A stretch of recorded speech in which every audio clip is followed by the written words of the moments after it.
Сәлем достар, видео басталмастан алдын каналымызға жазылып, лайктарыңызды басып, қоңыраушаны басып қойды ұмытпаңыздар. Бүгінгі видеода Қытайдың лас, жиіркенішті, сонымен қатар боялған заттар туралы айтатын боламыз.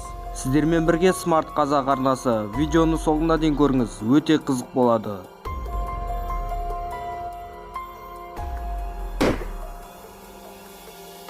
Қытай тауарларын басқа шет елге өткізу үшін сыртын жылтыратып әдемі қылып көрсетуге тырысады. Сондықтан алма, басқа да заттарды бояғыштарға салып алады. Ондай бояғыш заттар алманың сыртын бояп қана қоймай, неше түрлі кеміргіш тіршілік иелерінің осындай заттарға жақындамауына қамтамасыз етіп тұрады. Жақында ғана Қытайдың Шанхай қаласында 40 қабатты неше түрлі бояғыш заттармен пайда қылған еді. Видеоға назар салып қарайтын болса, қытайлықтар осындай 40 қабаттарды жасаудың әдісінен шығып алыпты. Алдымен суға толы ыдыстың ішіне ақ сұйықтықты құйып алады. Ал 40 қабатқа анық ұқсас болу үшін кішкене жасыл сұйықтықтан араластырады. Дайын болған затты суға бір батырып алады.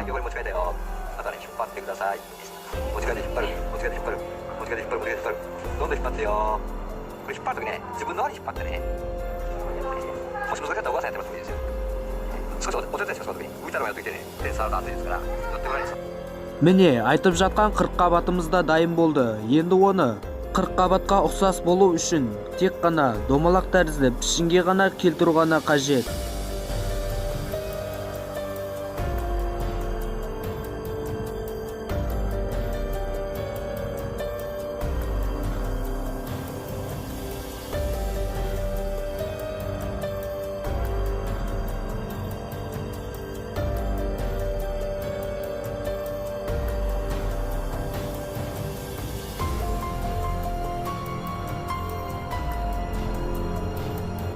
Міне, айтып жатқан 40 қабатымыз да дайын болды. Енді оны ортасынан кескен кезде табиғи 40 қабаттан мүлдем айыра алмайсыз. Қытайлықтар бояғыштың арқасында тек 40 қабатты емес, сонымен қатар жұмыртқаны да осындай әдіспен істеп шығарады екен. Бірақ бұндай жұмыртқаларды табиғи жұмыртқалардан ажырату оп-оңай. Жасанды жолмен жасалған жұмыртқалар ұстаған кезде қолға резеңке сияқты тиіледі. Соның арқасында жасанды жұмыртқаларды ажырату оп-оңай. Бірақ асықпай тұрыңыз, қытайлықтар 2025 жылы тағы бір жасанды жұмыртқаның түрін ойлап табайын деп жатыр. Сіз оны жасанды жұмыртқа екендігін мүлдем ажырата алмай қаласыз.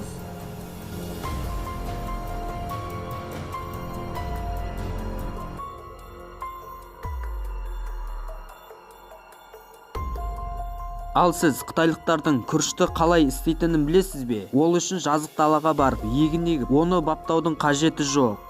Бар болғаны қолыңызда бірнеше килограмм болатын силикон немесе пластик бөтелкелер ғана қажет. Алдымен ондай бөтелкелерді арнайы құрылғылар арқылы ұсақтап алады. Ал құрылғы оны жіңішке қылып шығарып, арнайы пішінде кесіп тастайды.